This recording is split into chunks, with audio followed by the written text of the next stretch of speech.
The alarm bells inside the research vessel were screaming. Red lights flashed in every corner of the small ship, and sparks flew from the damaged control panel. HFY gripped the pilot's seat as hard as she could, her knuckles turning white. The ship was falling from the sky toward the jungle planet below, and there was nothing she could do to stop it. HFY had been a xenobiologist for 12 years. She had studied strange creatures on 7 different worlds, but she had never been this scared. The engine systems were completely broken. The backup power was gone. The landing thrusters would not respond to any command she gave them. The only thing she could hear besides the alarms was the sound of the wind rushing past the broken hull as the ship fell faster and faster toward the green world called Kalthros. She closed her eyes for just a moment and thought about her family back home. Her mother was waiting for her return message. Her sister had just given birth to a new baby. HFY wondered if she would ever see them again. Then came the crash. The impact was so violent that it knocked the wind completely out of her lungs. The nose of the ship hit the hard ground first, and the entire vessel flipped sideways. Metal bent and twisted with sounds that made HFY want to scream. Glass broke everywhere. The chair she was sitting in broke loose from its bolts and threw her across the cabin. Her right leg hit something sharp and hard. Pain shot through her entire body like lightning. When everything finally stopped moving, there was silence. A terrible, heavy silence. HFY lay on the floor of the tilted cabin, breathing hard. Her whole body hurt, but her right leg hurt the most. She looked down and saw blood soaking through her pants leg. The cut was deep and was bleeding badly. She pressed her hand against it, trying to stop the flow, but more blood kept coming. She knew that she needed to get out of the ship. The fuel could catch fire. She could die in here. Using her good leg, she pushed herself up and limped toward the emergency exit. Every step sent pain shooting up from her injured leg. She could barely walk, but she had to keep moving. Using the walls to support herself, she made her way to the door and pushed it open. Fresh air hit her face, and she stumbled out into the jungle. The jungle of Kalthros was thick and green and alive. Trees taller than buildings stretched up toward the sky. The air was wet and warm and smelled like plants and earth and things HFY had never smelled before. Animals and insects were making sounds all around her. It was beautiful and terrifying all at the same time. HFY limped away from the smoking wreck of her ship. She had to find shelter and had to treat her wound. She did not know if there were dangerous creatures on this world. She did not know if her communication device would work. She did not know anything except that she had to survive. She had walked maybe 50 meters from the ship when she saw them. 3 pairs of eyes were watching her from the thick bushes and trees. They were not the eyes of normal animals. They were intelligent. They were hungry. HFY's heart began to beat very fast. The creatures stepped out from the shadows one by one. They were enormous. Each one was as big as a large bear, maybe bigger. They had 4 legs and powerful muscles. Their fur was dark gray with black stripes. Their teeth were long and sharp and yellow. Their claws looked like they could tear through steel. HFY knew exactly what they were. She had read about them in the research files. They were Vorskai. They were considered one of the most dangerous predator species in the galaxy. Their civilization was aggressive and violent. They understood only strength and dominance. They killed without hesitation. Humans had never had peaceful contact with a Vorskai, and now 3 of them were staring directly at her. The smallest one, a young female with unusual lighter markings on her face, made a low growling sound. Then the other 2 joined in. Their growls grew louder and deeper, like thunder coming from inside their chests. They were not trying to hide anymore. They were hunting her. HFY looked down and remembered her bleeding leg. The blood was still coming. In fact, fresh red drops were falling to the ground, leaving a trail behind her like a map showing the Vorskai exactly where she was. She realized with horror that the smell of her blood was probably exciting the creatures. For a predator, Blood meant food. Blood meant weakness. The cubs began to move toward her. They walked slowly at first, then faster. Their bodies were tense and ready to attack. HFY could see their muscles moving under their fur. She could hear their claws clicking against the ground. These were young creatures, not fully grown, but even young Vorsky were deadly hunters. HFY's mind was racing. She had 3 choices. She could run, but she had a bad leg, and the Vorsky were much faster. She could fight, but she had no weapons and no strength. Or she could try to hide or climb a tree, but the bleeding would still give away her location. None of these choices seemed good. She stood there, frozen, as the 3 Vorsky cubs spread out around her in a circle. They were going to attack. She knew this. She had only seconds to live. The pain in her leg suddenly seemed very small compared to the fear in her chest. But then something in HFY's mind clicked. Something different. Something that came from years of studying animals and understanding behavior. She had a theory. It was crazy. It probably would not work. But it was the only thing she had. The biggest cub was preparing to pounce. Its body was lowering, getting ready to jump and strike. HFY took a deep breath and did something that no human had probably ever done before a Vorsky attack. She sat down, not slowly, not in fear. She sat down with purpose, right there in front of them, in the dirt and blood, with her wounded legs stretched out for them to see. She looked directly at the largest cub and began to speak. "Pain does not mean rage," she said, her voice shaking but clear. "I am hurt, but I am not your enemy. Pain is just pain. It does not make me want to fight." The cubs stopped moving. For the first time, their growling quieted. They tilted their heads, confused. This human was not running. This human was not attacking. This human was sitting still and bleeding and talking to them like they could understand words. The smallest female cub, the one with the lighter markings, stepped closer. Her snarl had turned into a curious rumble. She could smell the blood. She could see the wound. But the human was not behaving like wounded prey should behave. She was not screaming. She was not trying to escape. The cub came even closer, and HFY did not move.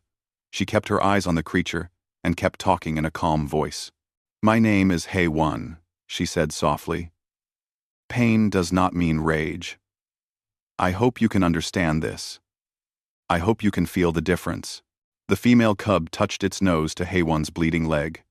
For a moment that felt like forever, human and alien predator made contact.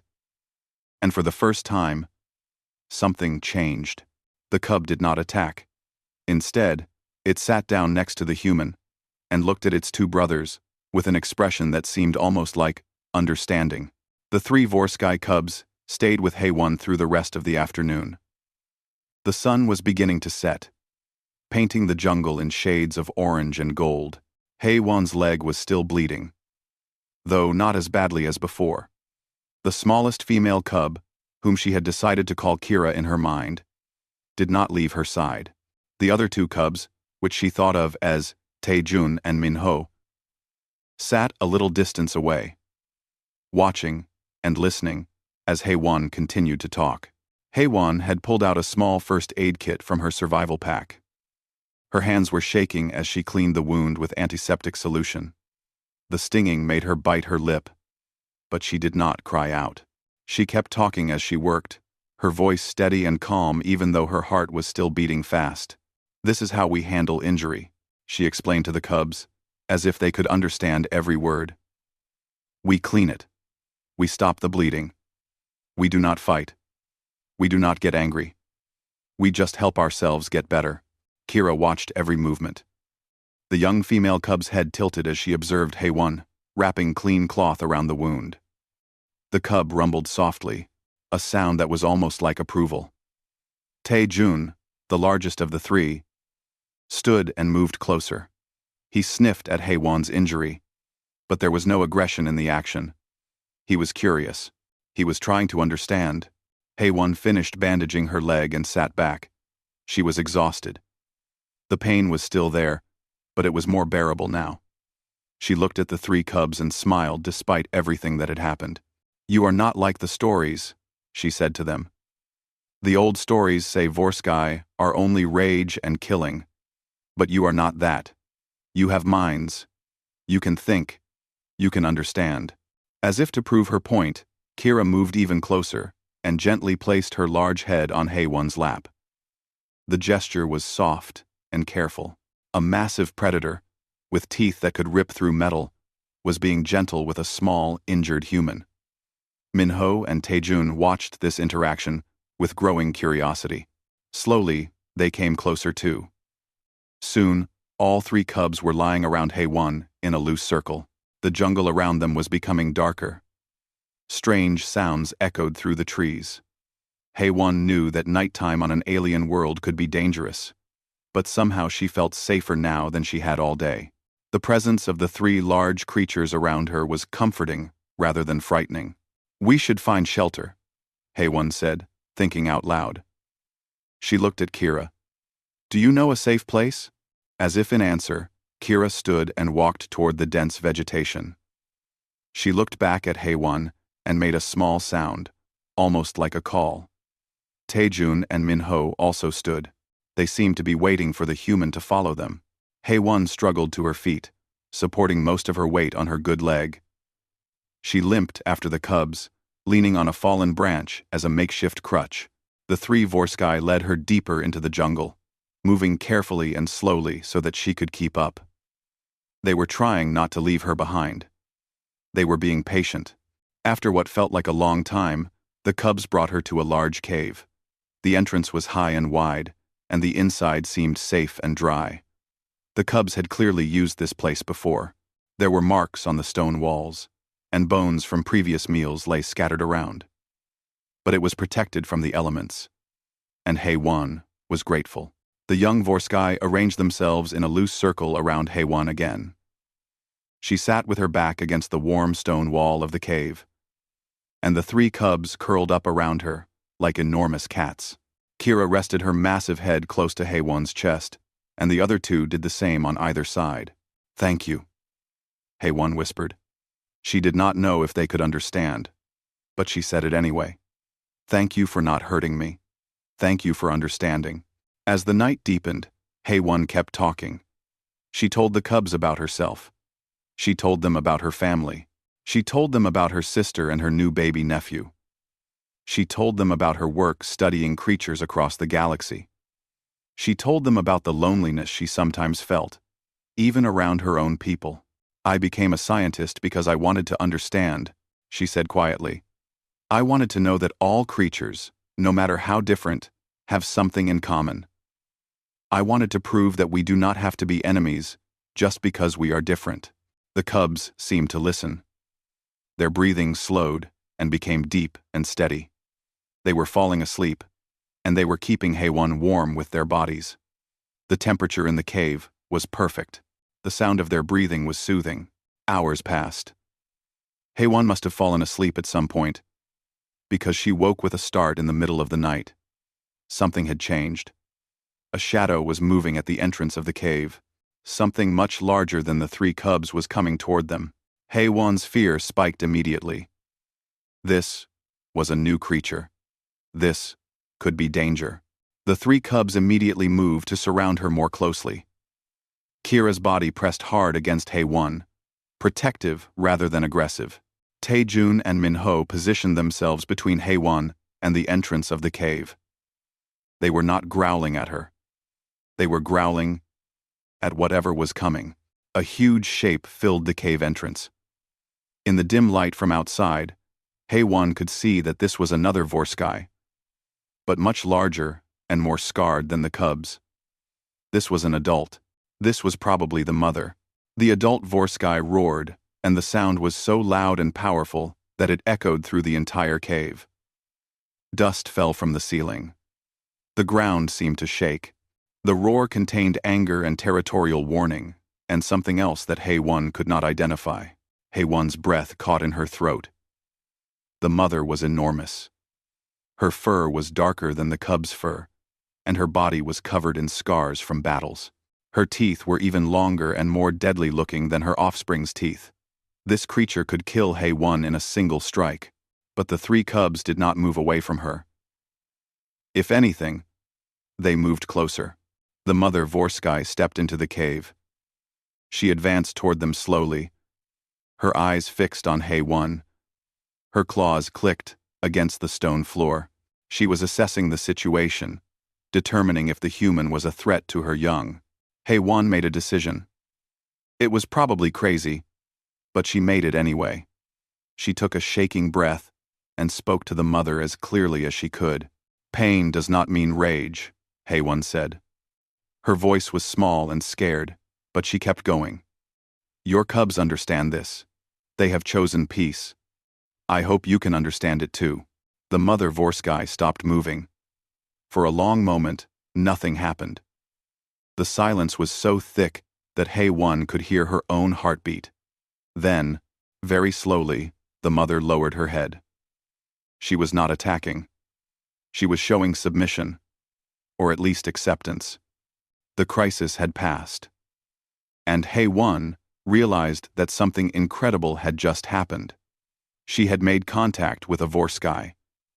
And the Vorsky had understood. Not with words, maybe, but with understanding something deeper. The lesson had worked. As the mother settled down in the cave, curling her enormous body around her 3 cubs and the small human between them, HFY felt tears on her face. She did not know what tomorrow would bring, but tonight, she was alive, and she was safe, and that was enough.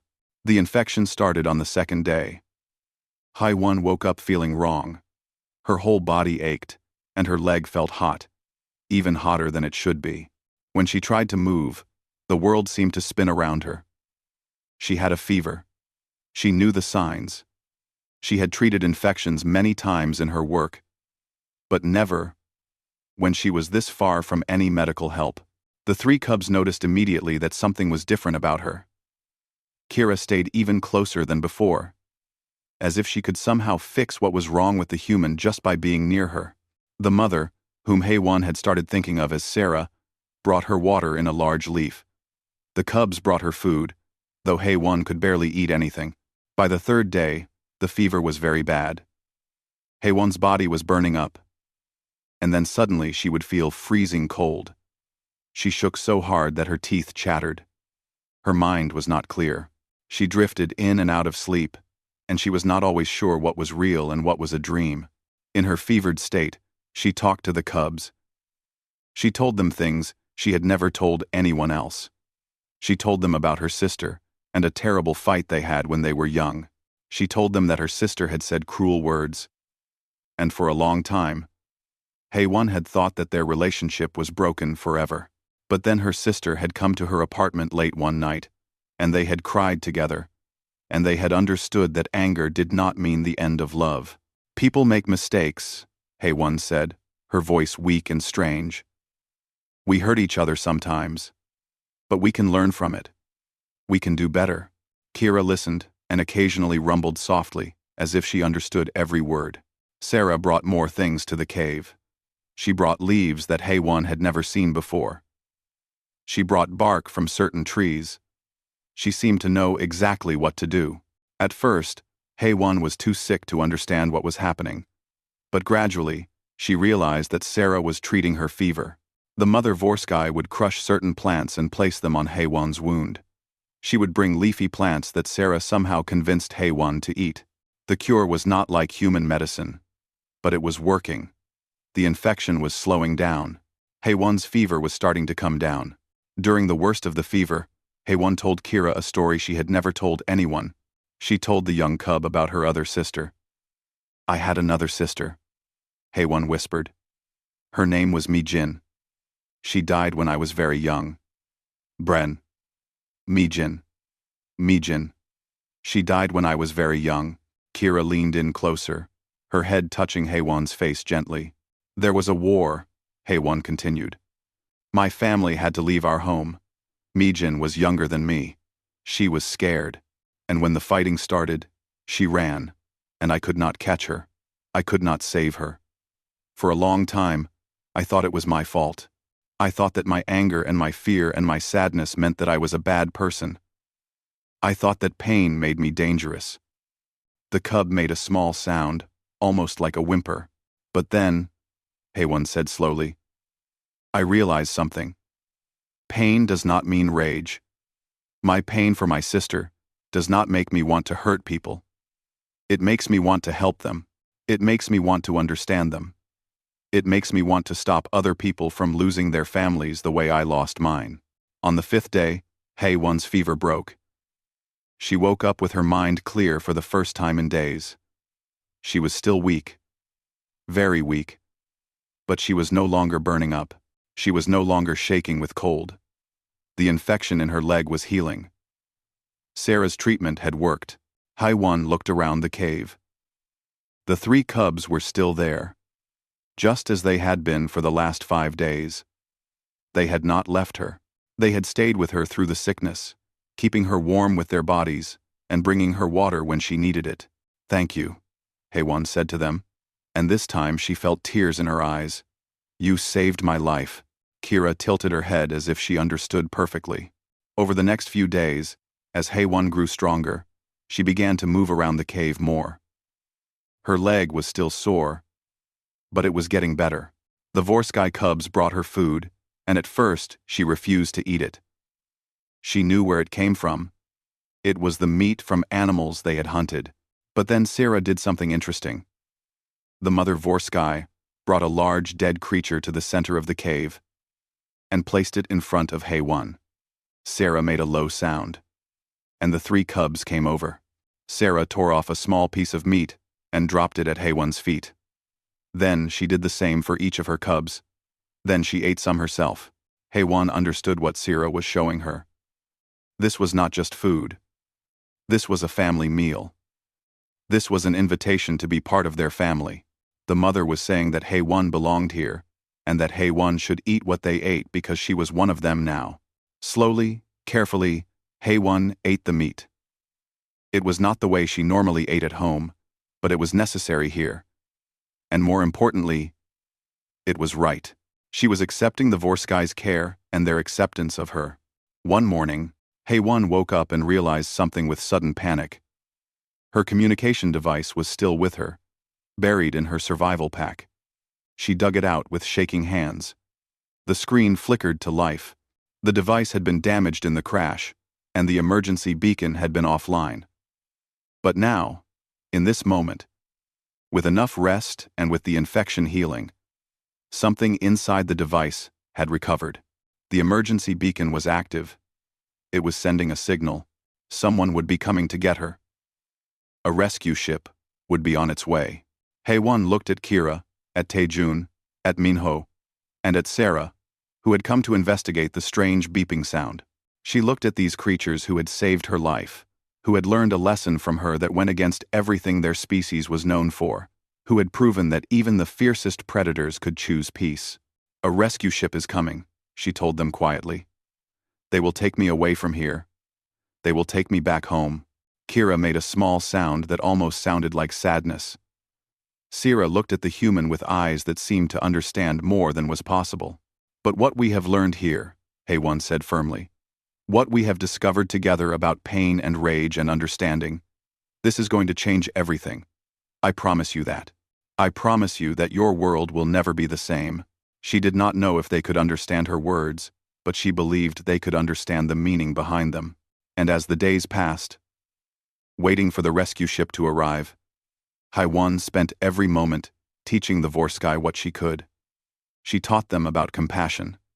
She taught them about understanding. She taught them that pain does not mean rage, and they learned. The rescue ship arrived on a bright morning with the sound of thunder. The noise was so loud that it echoed across the entire jungle. Birds and insects scattered from the trees in panic. The Vorsky cubs made nervous sounds in the back of their throats, but they did not run away. They stayed close to HFY, trusting her even though this new thing was frightening and loud and completely unknown. HFY had gone outside the cave to wait for the ship. Her leg was strong enough now to walk without too much pain. She stood in a clearing not far from where she had crashed. and she watched as the rescue vessel descended through the clouds. It was a beautiful ship, gleaming white and silver in the sunlight. It was the most wonderful thing HFY had seen in more than a week. The ship landed with a soft hiss of air brakes. A ramp extended from the side, and soldiers began to emerge. They were wearing armor and carrying weapons. They looked ready for battle. They looked ready to rescue a scientist from a dangerous alien world. What they were not ready for was what they actually found. Captain Desu was the first to step into the clearing. He was a tall man with a scarred face and serious eyes. He had led rescue missions on dangerous worlds before, but he had never seen anything like what was in front of him now. There stood Dr. HFY, alive and relatively unharmed. That was good. That was what they had come to find.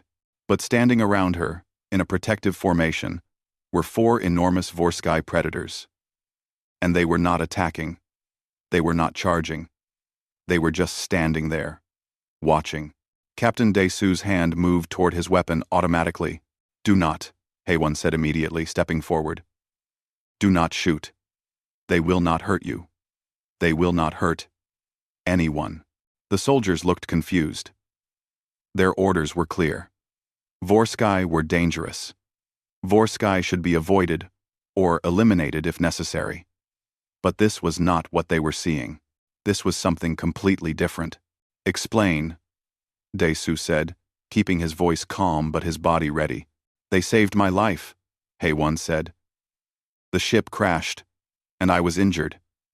The Vorsky found me, and they learned that pain does not mean rage. They chose to help me instead of attacking me. They kept me alive through fever and infection. They treated my wound. They are not monsters. They are people. Intelligent people who can think and understand and choose compassion." Desu lowered his weapon slowly. He studied HFY's face. She was serious. She was not under any kind of mind control or drug. She was telling him the truth as she saw it. "The cubs you see here," HFY continued. "They are called Kira, Taejun, and Minho. And this is their mother, Sarah. We have formed a bond. They have learned something revolutionary for their species. I can teach your people about this. I can teach other scientists. This changes everything we know about Vorsky culture." One of the soldiers raised his weapon anyway, just to be safe. The Vorsky cubs noticed and made low growling sounds. But they did not attack. They did not charge forward with teeth and claws. They were reacting defensively, but not with the blind rage that humans had always encountered from Vorsky before. "Lower your weapons," HFY commanded, using the same authority she had used in teaching the cubs. "Trust me, lower your weapons." The soldiers looked at Desu. He was the leader. After a moment, he nodded. The soldiers lowered their weapons. The tension in the clearing dropped. Kira, the smallest cub, actually approached the soldiers. She was curious about these new humans. She sniffed at one of the soldiers, who stood perfectly still, too surprised to move. Kira did not show her teeth. She did not seem aggressive. She seemed to be introducing herself. "My gods," one of the soldiers whispered. "We need to take HFY back to the ship," Desu said. But he was not saying it with the same confidence as before. He was seeing something that was challenging everything he had been taught. Before HFY could answer, Sarah stepped forward. The mother Vorsky was enormous compared to the humans. She towered over them. But she did not seem threatening. She seemed to be making a decision. Sarah touched her forehead to HFY's forehead in a gesture that the human had come to recognize. It was an expression of deep respect and connection. It was the way the Vorsky showed bonds of family and trust. "She is saying goodbye," HFY said, and her voice was shaking with emotion. "She understands that I have to leave. She is accepting this. She is accepting this." HFY turned to each of the cubs and did the same thing, pressing her forehead gently against theirs. Each contact was a moment of connection between human and alien. Each moment was significant in a way that words could not describe. "I will come back," HFY told them. This is not the end. This is the beginning. The journey back to the ship was strange and emotional. HFY limped up the ramp, supported by one of the soldiers. She looked back many times to see Sarah and the cubs watching her go. They did not try to follow. They did not panic. They waited until the ramp closed and the ship began to rise into the sky. Once they were in the air, heading back to the space station in orbit around Kalthros, Daesu approached HFY. She was sitting in a medical bay, allowing the ship's doctor to examine her leg. "That was the most incredible thing I have ever seen," Daesu said. "It was the most incredible thing I have ever experienced," HFY replied. "And it means we have been wrong about Vorsky for a very long time." Over the next hours, as the ship traveled back to orbit, HFY told Daesu everything. She explained her theory about pain and rage. She explained how she had sat down in front of the cubs instead of running.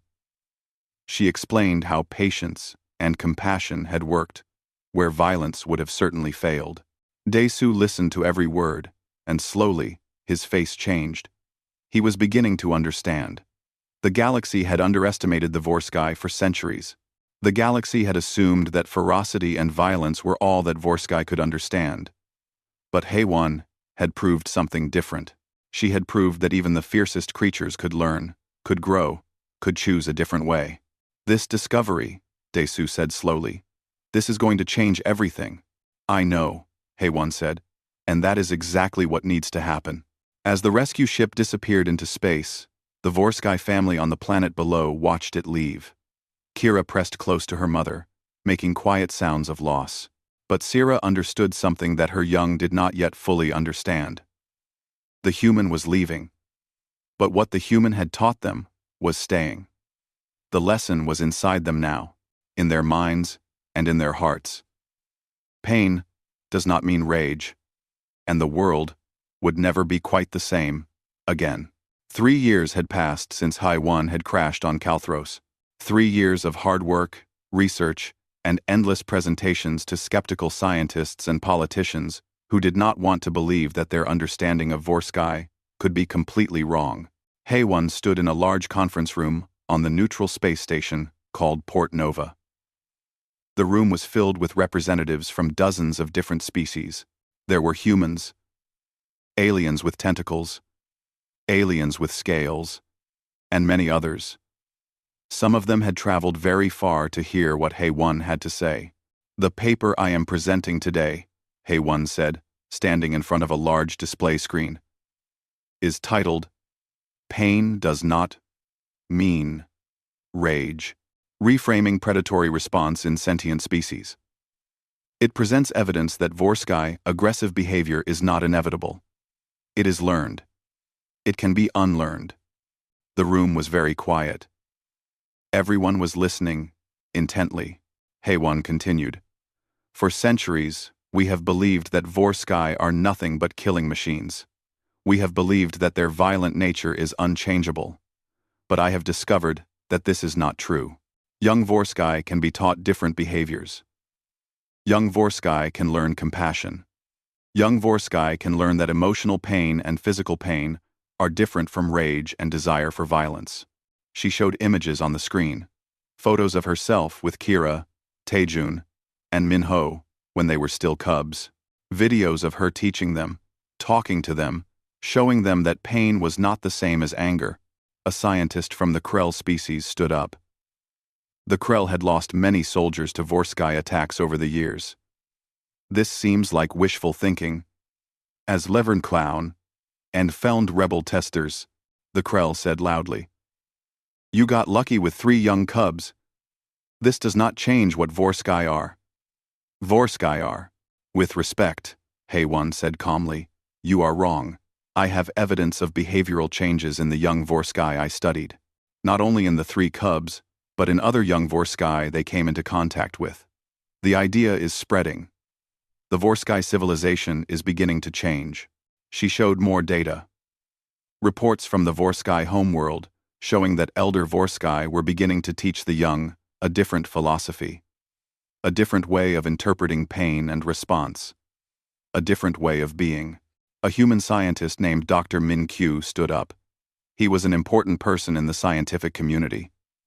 "This is revolutionary," he said. "If this is true, it means that not just Vorsky, but potentially many species that we have written off as hopeless, might actually be able to change.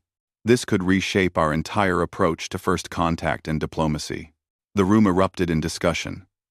Some scientists were excited. Some were angry that their old beliefs were being challenged. Some wanted to know more. Some wanted to deny everything and go back to the old ways. But HFY had one more thing to show them. She activated a video on the large screen. It was a recent recording, sent from Kalthros just 2 weeks ago. The video showed a large outdoor area filled with Vorsky cubs. Dozens of them. They were not fighting. They were not acting aggressively. They were playing together in ways that looked almost like cooperation. They were being taught by adult Vorsky in a style that was clearly based on HFY's philosophy. And then the camera panned to show Sira. The mother Vorsky was now surrounded by more cubs than just her own 3. She was teaching them. She was showing them how to be something other than just predators and killers. "This is what change looks like," HFY said. "This is what is possible when we decide to see others not as monsters, but as beings capable of growth and learning." The room fell completely silent. Many of the representatives were recording the video, taking images to send back to their own peoples. This was the kind of discovery that could change the galaxy. A Vorsky representative stood up. This was a historic moment. Vorsky rarely came to these kinds of diplomatic conferences. This one was named Rax Kai, and he was an elder, scarred and impressive. He stepped forward and began to speak in a deep, rumbling voice that had to be translated into multiple languages. "Dr. HFY came to our world as an outsider," Rax Kai said. "She was alone and injured. Our young could have killed her. By our old ways, they should have killed her. But instead, she taught us something that we did not know we needed to learn. She taught us that pain and rage are not the same thing. She taught us that we could choose a different way to be." He paused and looked directly at HFY. "My people are changing," Roxkai continued. "It is not easy. Many old Vorsky resist. But our young are learning. Our future is becoming different because of one human who sat down in front of predators and chose to teach instead of run." After the presentation, HFY was approached by many people. Scientists wanted to collaborate with her. Governments wanted to send her to negotiate treaties with Vorsky. Universities wanted to have her teach classes about first contact and interspecies communication. But the one moment that mattered most came when she was approached by a young human woman named So-Yun. So-Yun worked for the diplomatic corps. And she had a proposal. "The Vorsky homeworld is opening an embassy on Kalthros," So-Yun said. "They want you to be the chief liaison. They want you to live there and continue your work. They want you to help guide the cultural transformation that is happening." HFY's heart jumped. "Kalthros?" she asked. "Yes," So-Yun said. That night, HFY looked out at the stars from her room on the station. She thought about Kira and Taejun and Minho. She wondered if they remembered her. She wondered if they had understood that everything she had taught them was about the future, about making a better galaxy. She did not hesitate. She accepted the position immediately. 2 weeks later, HFY was back on Kalthros. The jungle looked exactly the same as it had 3 years ago, but it felt completely different. Now there was a human settlement being built, a place where human and Vorsky could interact and learn from each other. As HFY walked through the construction site, overseeing the plans for the embassy, she saw them. 4 enormous Vorsky walking across the ridge in the distance. Their fur was darker now, their bodies more powerful. They had lived and grown and become who they were meant to be. But when they saw HFY, they stopped. And then, in a moment that seemed like recognition, they began to walk toward her. Kira was the first to reach her. The young female cub, now a full-grown adult, touched her forehead to HFY's, in that gesture that meant family and connection, and respect. Taejun and Minho did the same, and then Sira stepped forward. The mother Vorsky had aged, but her eyes were still bright and clear. "Welcome home," Haewon whispered to them. Even though she knew they could not understand words in her language, but somehow, they understood. And as the sun set over the jungle of Kalthros, a human and 4 Vorsky stood together, proof that the galaxy could change, that understanding could grow, that pain does not mean rage, and that compassion is more powerful than violence.